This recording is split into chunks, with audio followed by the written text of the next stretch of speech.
بسم الله الرحمن الرحيم والصلاة والسلام على أشرف المرسلين سيدنا محمد وعلى آله وصحبه أجمعين. Mes chers étudiants, nous allons aujourd'hui, nous sommes toujours dans le chapitre 3, les séries numériques. Nous allons aborder la leçon numéro 8. Donc on va terminer notre série d'exercices. Aujourd'hui, on va voir l'exercice numéro 2. C'est un exercice qui porte sur la nature des séries à terme positif. C'est-à-dire on va étudier si ces séries sont convergentes ou bien elles sont divergentes. Et on va pour résoudre ce problème, on va les comparer à des séries géométriques. On va les comparer à des séries géométriques. Bon, dans cette leçon, la leçon numéro 8, on va aborder l'exercice numéro 2. Donc on a vu déjà l'exercice numéro 1, donc on a étudié, on a démontré la convergence de deux séries, trois séries, je pense trois séries, oui. Dans cet exercice 2, dans cet exercice, on nous dit étudier la nature des séries. Donc on nous demande ici d'étudier la nature des séries. Donc les séries de terme général UN. Donc nous avons trois séries. La série A, UN égale 3 à la puissance n, donc c'est celle-là. 3 à la puissance n plus n à la puissance 4 divisé par 5 à la puissance n moins 3 à la puissance n. La série B, c'est UN est égal cosinus hyperbolique 2n divisé par cosinus hyperbolique 3n. Bon, celui qui ne connaît pas le cosinus hyperbolique, on va le définir après. Et la série C, c'est la série UN est égal à 1 plus 1 sur 2n, le tout à la puissance n. Bon, dans cet exercice, on nous dit étudier la nature des séries. Donc, on ne sait pas si les séries sont convergentes ou bien elles sont divergentes. C'est-à-dire, dans cet exercice, il faut dire est-ce que notre série, elle est convergente ou bien elle est divergente. Bon, nous avons donc beaucoup de techniques à utiliser. Donc, on nous donne une aide ici. Montrer que UN est équivalente à une série géométrique. Donc, ça, c'est le terme général d'une série géométrique. Alpha à déterminer. Pour chaque série, nous allons trouver alpha tel que UN est équivalent à alpha. Bon, nous avons dit que, parce que, bon, tout d'abord, j'ai oublié de le dire, les trois séries A, B et C sont des séries à terme positif. Parce que dans cette série d'exercices, on va faire des exercices sur les séries à terme positif. C'est notre but, donc ce sont les exercices sur les séries à terme positif. Bon, c'est-à-dire, on a un théorème, donc on a dit la technique, pour démontrer la nature d'une série, il suffit de démontrer que UN est équivalente, donc je vais l'écrire ici, donc il suffit de démontrer que notre série UN est équivalente à une certaine série VN. Avec VN connue, avec la série VN ici, donc je connais la nature de la série VN. C'est-à-dire, si cette série est convergente, alors la série UN est convergente. Si cette série VN est divergente, alors la série UN est divergente. Si j'arrive à démontrer ça, avec VN connu, donc la série VN connue, donc je peux conclure pour la série somme des UN. Donc on nous dit dans cet exercice, dans l'exercice 2, on va démontrer que les trois séries A, B et C sont des séries qui sont donc équivalentes à une série, ce qu'on appelle cette série-là. Donc on a ici Vn égale alpha à la puissance 1. C'est-à-dire on va démontrer que notre série, elle est donc équivalente à la série, donc on appelle ça la série géométrique, Et on sait les propriétés de la série géométrique. On sait par exemple si alpha est compris entre moins 1 et 1, alors cette série-là est convergente. Elle est convergente. Par contre, si alpha est plus grand que 1, cette série, si alpha égale 1, elle est, donc, on voit bien qu'elle est convergente. Si alpha est strictement supérieur à 1, donc notre série est divergente. Bon, je vais en vérité, bon, pour les gens qui n'ont pas fait l'exercice encore, donc avec cette indication, avant de voir la solution, bon, essayez donc de prendre la première série, UN égale 3 à la puissance n plus n à la puissance 4 divisé par 5 à la puissance n moins 3 à la puissance n, et essayez de démontrer que UN est équivalent à une certaine série géométrique alpha à la puissance n. Et après, regardez la solution. Essayez de regarder la solution.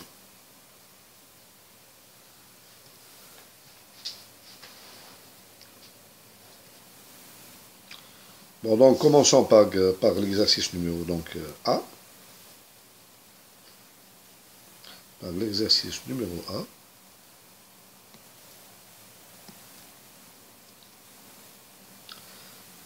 ça un peu. Voilà. Voilà. Donc A, commençons par le A. A. Donc on va essayer d'écrire UN sous une autre forme. Donc UN est égal à. Donc ici, au numérateur, donc je vais mettre 3 à la puissance 1 en facteur. Facteur 2. Donc 1. Plus. Donc 1 à la puissance 4. Divisé par. Donc ici, 3 à la puissance n. Voilà. Donc le tout divisé par.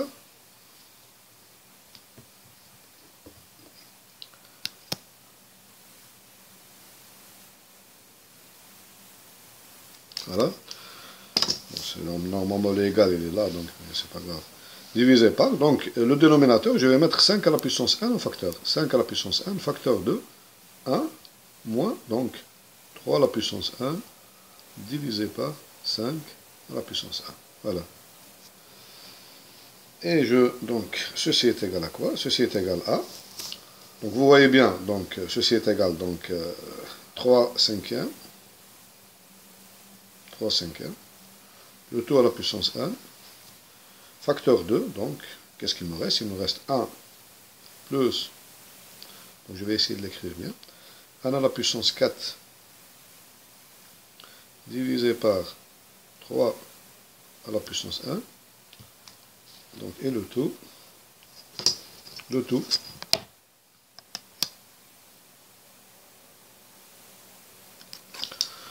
divisé par, donc qu'est-ce qu'il me reste au dénominateur? Il me reste 1 moins 3 à la puissance 1 divisé par 5 à la puissance 1.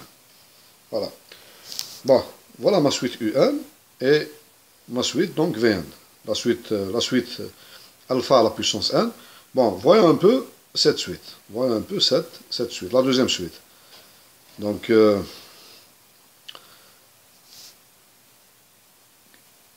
calculons la limite donc, du terme n à la puissance 4 divisé par 3 à la puissance n et du terme, donc ici, 3 à la puissance n divisé par 5 à la puissance 1.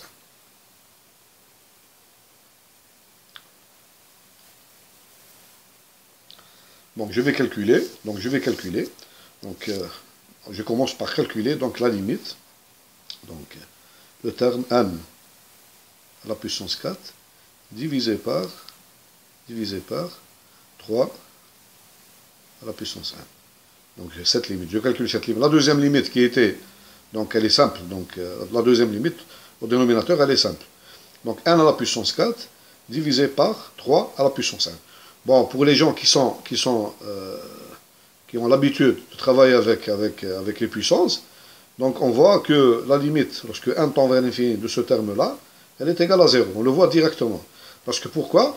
Parce qu'au numérateur, on a en vérité x à la puissance 4, c'est la fonction. Je peux voir ici, c'est la fonction, ici, comme si j'ai x à la puissance 4 divisé par, ça c'est la fonction puissance, 3 à la puissance x.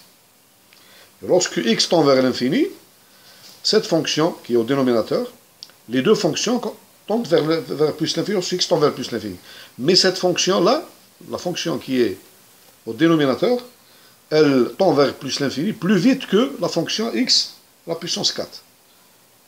Ça veut dire que le rapport ici, il va tendre vers 0 lorsque x tend vers plus l'infini. Mais on va le démontrer. Donc on ne va pas laisser comme ça, on va essayer de le démontrer. Donc démontrons justement que x à la puissance 4 divisé par 3 à la puissance x, lorsque x tend vers plus l'infini, ça va tendre vers 0. Bon, comment on peut l'écrire? Par définition, c'est quoi ça? Donc ça, comment on peut l'écrire? Donc x à la puissance 4, par définition, c'est l'exponentielle, c'est e à la puissance 4 fois 4, logarithme népérien de x. Et 3 à la puissance x, c'est la même chose, e à la puissance, donc ici, e à la puissance, donc x, multiplié par logarithme népérien de 3. Et ceci est égal à quoi? Ceci est égal à l'exponentielle de 4 fois logarithme népérien de x, moins x multiplié par logarithme népérien de de 3. Si j'arrive à démontrer que ce terme-là, lorsque x tend vers plus l'infini, il tend vers moins l'infini, alors le problème est résolu. Donc justement, on va étudier limite. Donc on va étudier, donc voyons un peu. 4 logarithme népérien de x moins x logarithme népérien de 3. Donc qu'est-ce que je fais ici? Je mets ici, en vérité, je mets x en facteur. Je mets x en facteur. Facteur de quoi? Facteur de 4 multiplié par log de x divisé par x, moins, qu'est-ce qu'il me reste ici? Il me reste log de, moins log, logarithme népérien de 3. Et lorsque x tend vers plus l'infini, qu'est-ce qu'on remarque? Ce terme-là, c'est connu, c'est une limite connue celle-là. Ce terme-là, il va tendre vers 0. Il va tendre, log de x sur x, lorsque x tend vers plus l'infini, il va tendre vers 0. Donc lorsque x tend vers plus l'infini, je le multiplie par ce terme-là, parce que j'ai log de 3, il est positif. Parce que si x est plus... log de 3, c'est un nombre qui est positif. Donc moins log de 3, il est négatif. Donc x, lorsque x tend vers plus l'infini, je le multiplie par un nombre qui est négatif, il va tendre vers moins l'infini. Donc ça veut dire que tout ce terme-là, voilà, tout ce terme-là, lorsque x tend vers plus l'infini, donc j'ai x qui tend vers plus l'infini, je le multiplie par un nombre qui est négatif, donc il va tendre vers moins l'infini. Et finalement, donc, j'obtiens que ce terme-là, l'exponentiel, donc e à la puissance 4 logarithme népérien de x moins x logarithme népérien de 3, ce terme-là, il va tendre vers 0. Donc ce terme-là, il va tendre vers 0. Voilà, donc ça, c'est pour la première limite. Donc je reviens à ma première limite. Donc j'ai démontré que ce terme-là, il tend vers, ce terme-là, il va tendre vers 0. Reste celui-là. Donc celui-là est égal à quoi? Donc je vais le démontrer aussi. Donc 3 à la puissance 1 divisé par 5 à la puissance 5. Ça, c'est très facile. Donc j'ai, on va voir ici, donc facilement. Donc j'ai le deuxième terme. 3 à la puissance 1 divisé par 5 à la puissance 5. Ça est égal à 3 cinquièmes à la puissance 1. J'ai 3 cinquièmes qui est un nombre positif, il est strictement inférieur à 1. Donc ceci implique, donc ça c'est facile. C'est une suite géométrique, donc 3 à la puissance 5, le tout à la puissance 1, il va tendre vers 0. Voilà, donc ça c'est facile. Donc je reviens à mon exercice. Voilà. Donc ça veut dire quoi? Ça veut dire que un, la limite de un, lorsque n tend vers l'infini, elle aura la même limite, puisque ce terme-là tend vers 0, celui-là il va tendre vers 0. Qu'est-ce qu'il me reste ici? Il me reste 1 sur 1. Donc ça veut dire que la limite de un, lorsque n, ce sera la même limite, ou bien encore, si je fais la division, donc d'après cette expression-là, si je divise, regardez bien, donc je vais l'écrire directement, un. Si je divise, donc je divise un, je le divise par 3 cinquièmes, le tout à la puissance 1. Qu'est-ce qu'il me reste? Qu'est-ce qu'il me reste dans l'expression, dans l'expression que j'avais tout à l'heure? Qu'est-ce qu'il me reste? Revenons à l'exercice, rapidement, voilà. Voilà. Si je divise un divisé par 3 cinquièmes à la puissance 1, qu'est-ce qu'il me reste? Il me reste 1 plus 1 à la puissance 4 divisé par 3 à la puissance 1, divisé par 1 moins 3 à la puissance 1, divisé par 5 à la puissance 1. Donc je vais l'écrire. Donc, il me reste 1, au numérateur, il me reste 1 plus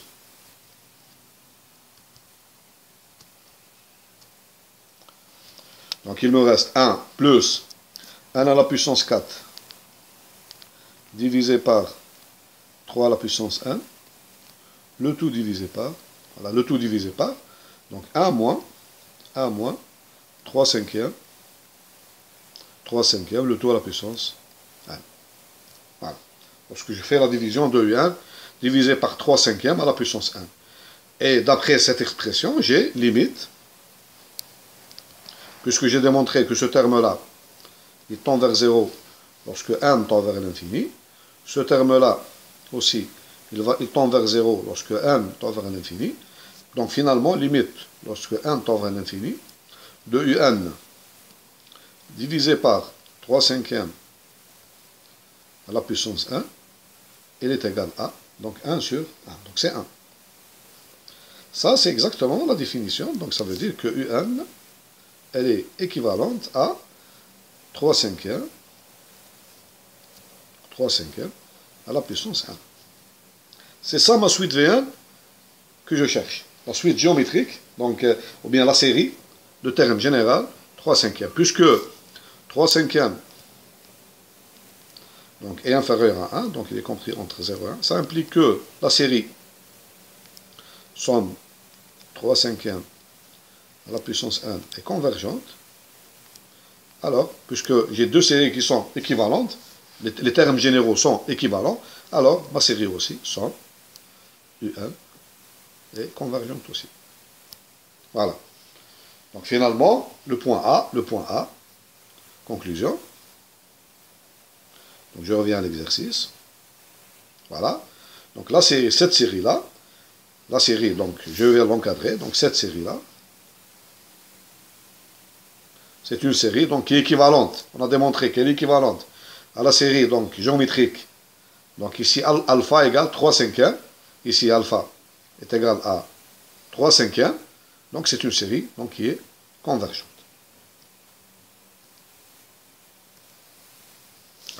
Bon, maintenant, passons à la partie B, donc l'exercice B. Donc, bon, on a la suite, la série de termes général UN. UN égale cosinus hyperbolique 2,1 divisé par cosinus hyperbolique 3,1. Donc, pour les gens qui ne connaissent pas la définition du cosinus hyperbolique x est égal à, par définition, c'est e à la puissance x plus e à la puissance moins x. Voilà la définition du cosinus hyperbolique. Donc, de notre suite UN égale, UN est égal à, donc par définition, est égal à e à la puissance 2,1 plus e à la puissance moins 2,1 divisé par, je divise par, e à la puissance 3,1 plus e à la puissance moins 3,1. Voilà. Donc on va donc essayer donc de trouver un équivalent de UN, comme on l'a fait tout à l'heure. Bon, qu'est-ce que je vais mettre ici en facteur? Ici, ceci est égal à. Donc je vais, au numérateur, je vais mettre e à la puissance 2,1 en facteur. Donc e à la puissance 2,1 en facteur. Facteur de quoi? Facteur de 1 plus e à la puissance, j'ai moins 2,1 divisé par e à la puissance 2,1. Donc je vais l'écrire, e à la puissance moins 2,1 divisé par e à la puissance 2,1. Voilà. Le tout divisé par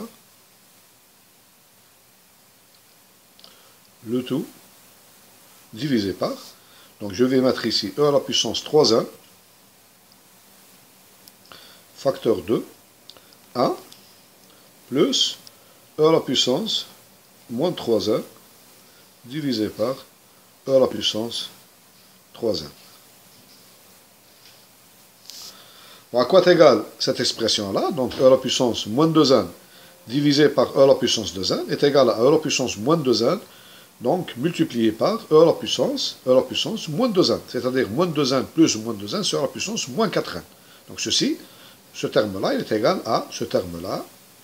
Il est égal à e à la puissance moins 4,1. Et ici, e à la puissance moins 3,1 divisé par e à la puissance 3,1, il est égal à e à la puissance moins 3,1 multiplié par e à la puissance moins 3,1, c'est-à-dire moins 3,1 plus moins 3,1, c'est-à-dire e à la puissance moins 6,1. Donc finalement, qu'est-ce que j'obtiens? UN. Donc UN qui sera égal à donc e à la puissance E à la puissance 2n divisé par E à la puissance 3n, facteur 2, 1 plus E à la puissance moins 4n, divisé par 1 moins E à la puissance moins 6n. Voilà. Et ceci est égal à quoi? Donc E à la puissance 2n divisé par E à la puissance 3n est égal à E à la puissance 2n moins 3n, c'est-à-dire E à la puissance moins n, c'est-à-dire 1 sur E, le tout à la puissance n. Je répète, ceci est égal à quoi? Ce terme-là est égal à quoi? Est égal à E à la puissance 2n multiplié par E à la puissance moins 3n, c'est-à-dire E à la puissance 2n moins 3n. Et 2n moins 3n est égal à E à la puissance moins n. Et E à la puissance moins n est égal à 1 sur E à la puissance n, c'est-à-dire 1 sur E, le tout à la puissance n.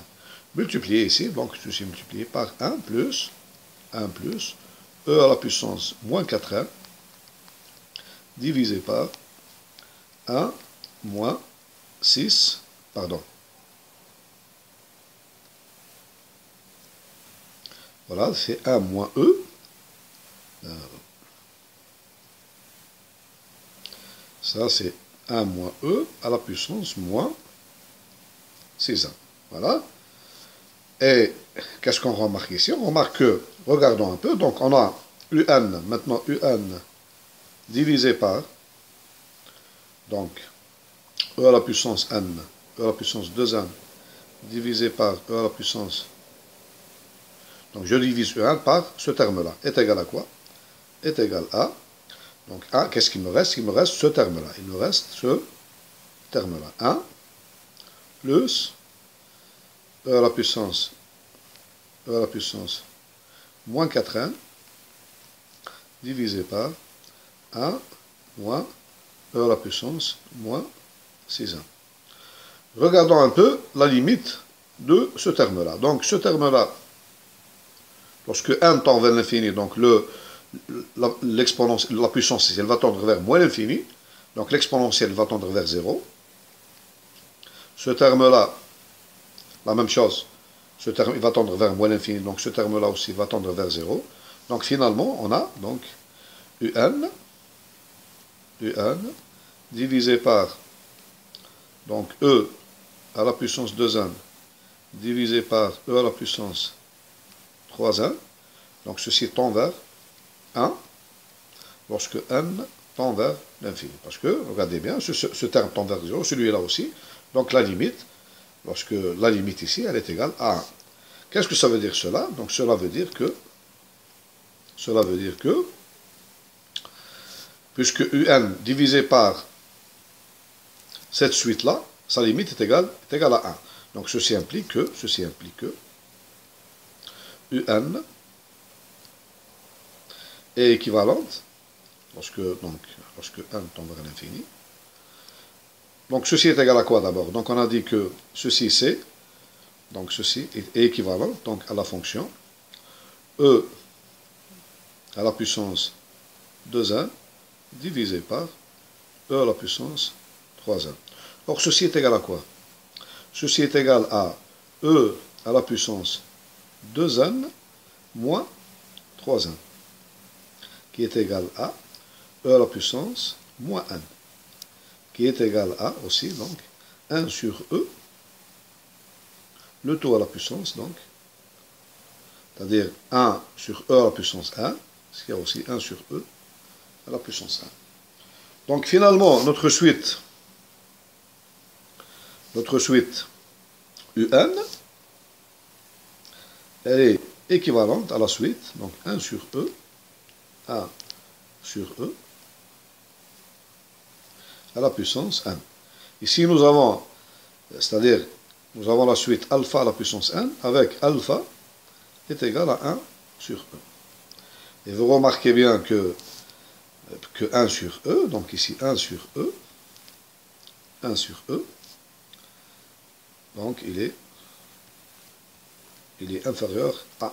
Le terme 1 sur E, parce que E, donc E est égal à peu près 2, quelque chose.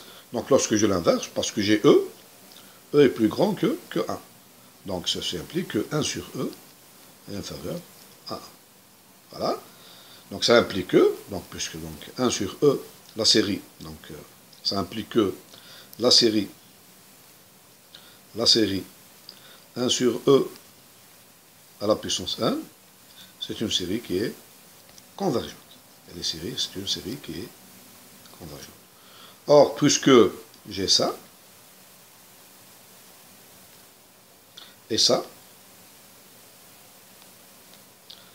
les deux, donc UN est équivalente à 1 sur E à la puissance 1, et cette série-là est convergente, donc je vais l'écrire. Donc j'ai UN est équivalente à la suite 1 sur E à la puissance 1. La série somme 1 sur E à la puissance 1 est convergente. Ceci m'implique, d'après un théorème du cours, que donc la série, notre série somme UN est convergente. Voilà.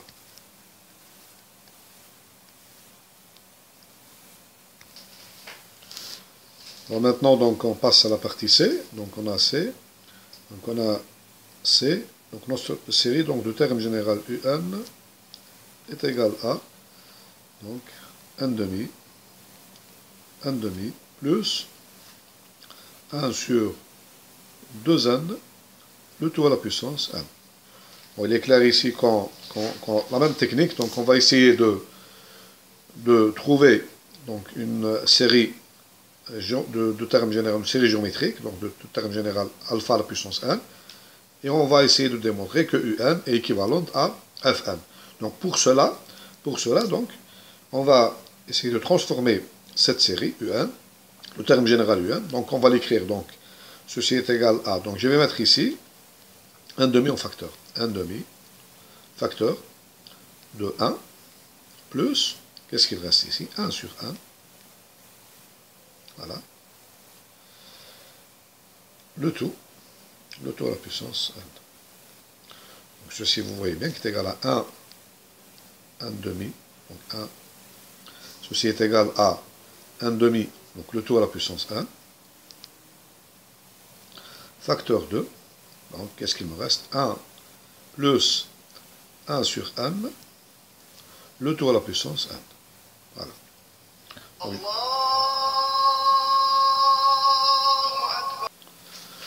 bon, on remarque que donc, pour étudier notre série de termes général UN, donc, il suffit donc d'étudier donc, la série de termes général 1 plus 1 sur 1, le tout à la puissance 1. Parce qu'ici, ou bien de trouver un équivalent simple de ce terme-là. Bon, d'abord, donc, je vais étudier, parce qu'après, qu'est-ce que je vais faire? Je vais diviser UN, donc on a UN divisé par donc 1 demi à la puissance 1, ceci est égal à 1 plus 1 sur n, le tout à la puissance 1. Donc on va étudier donc la limite de cette suite lorsque n tend vers l'infini, et après on va déduire donc quelle est donc l'équivalence entre n et cette série. Bon. Voilà, donc on va étudier, donc on va essayer d'étudier donc la fonction 1 plus 1 sur n, le tout à la puissance n. Donc on va essayer donc de trouver donc un équivalent de cette fonction, ou bien trouver une limite de cette fonction.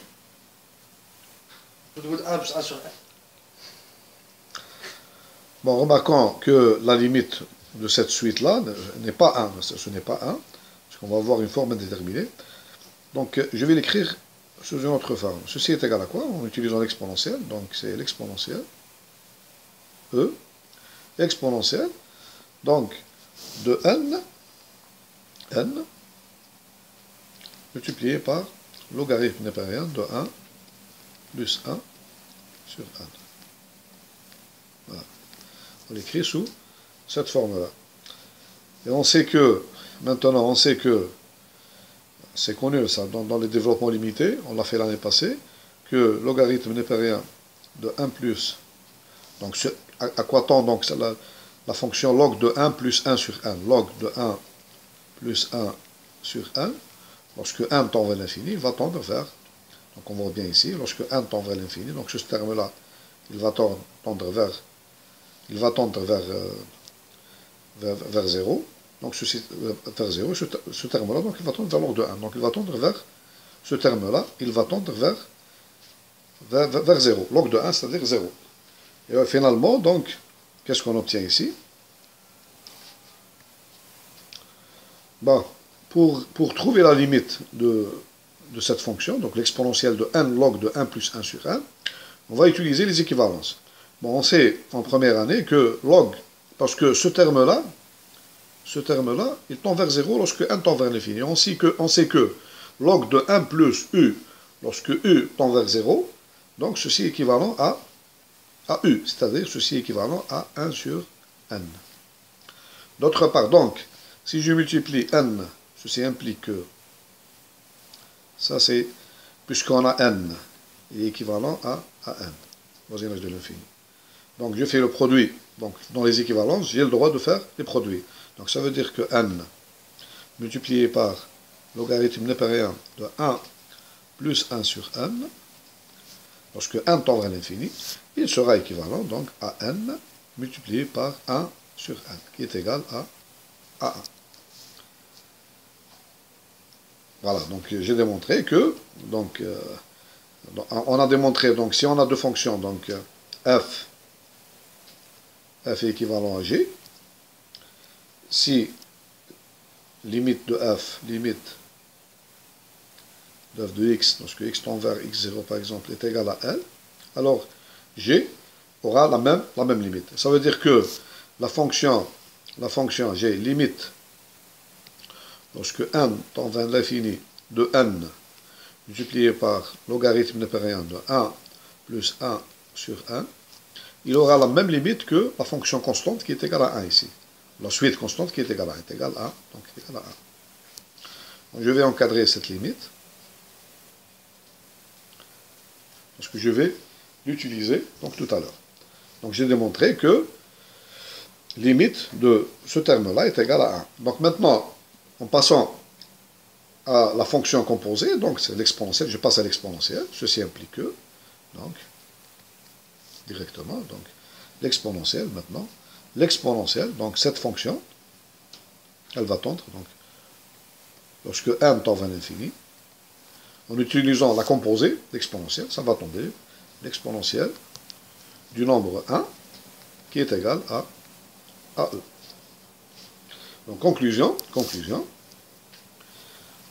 de ce travail-là, donc la fonction limite, j'ai limite, lorsque n tend vers l'infini, de la fonction 1 plus 1 sur n, lorsque n tend vers l'infini, est égal au nombre e. Voilà. Donc j'ai cette limite remarquable ici, que je vais donc utiliser pour résoudre mon exercice. Bon, maintenant, je reviens à l'exercice. Donc je reviens à mon exercice. Donc qu'est-ce que j'ai? J'ai ma fonction, elle est égale. Donc j'ai un divisé par, donc j'ai cette expression-là, voilà.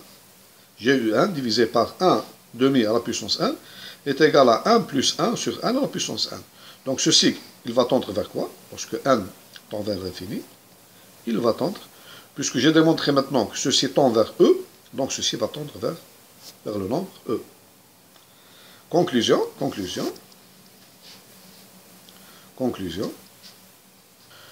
un, la suite un, divisé par 1 sur 1 demi, voilà, 1 demi à la puissance 1, est équivalent à, donc, E. pardon. Donc ici, ça veut dire...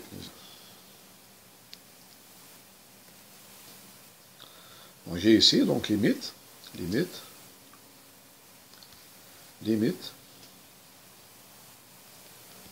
lorsque n tend vers l'infini de cette expression-là, elle est égale à E.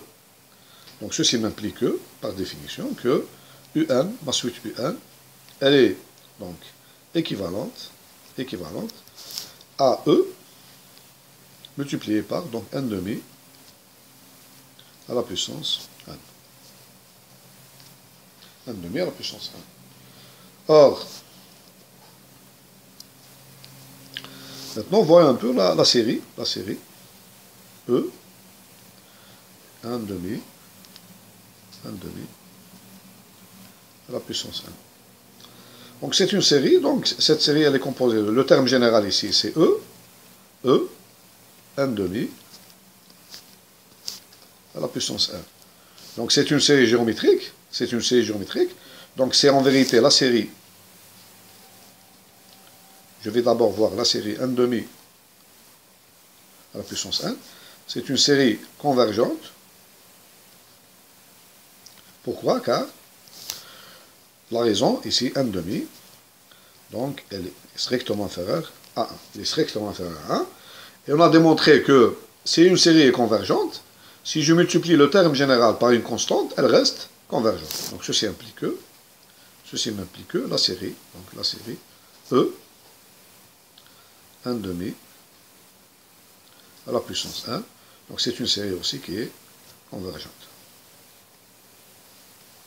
Voilà. Et finalement, donc notre, qu'est-ce qu'on a dit donc tout à l'heure? Donc on a dit que UN, notre série UN, le terme général est équivalent à E n demi à la puissance 1, E n demi à la puissance 1, et la série E n demi à la puissance 1, c'est une série qui est convergente,